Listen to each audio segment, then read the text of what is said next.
Hey everybody, it's Tim at EngineFactory.com here. Just finished building this beautiful 347 Ford 425 horsepower turnkey engine for our customer's 1968 F100 truck. Go over some of the highlights on the engine build.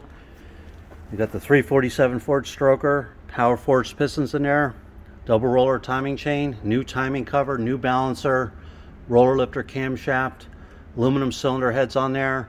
All the roller rocker arms fully adjusted and set. Got the brass freeze plugs in there, painted the Ford blue. Proper oil pan for the 68 F100 truck, front sump oil pan.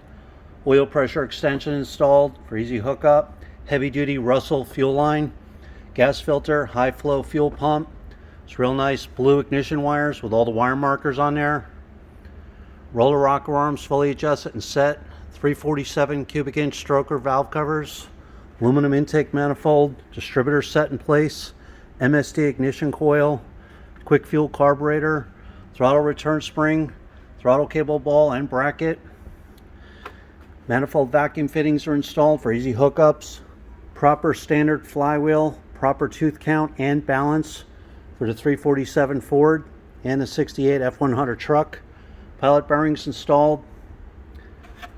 You have the water neck on there, proper thermostat housing, thermostats installed. Customers getting the alternator only pulley kit that will be installed in a few days. It's coming in. Every engine is live run at the engine factory. You'll get a video of your engine running in the stand. Manifold vacuum reading, oil pressure, cold and hot, water temperature, timing will be set, carburetor adjusted, fully dialed in, ready to go. When you're ready to buy, give us a call, 1-800-326-6554, or send us an email at info@enginefactory.com. Thanks for watching.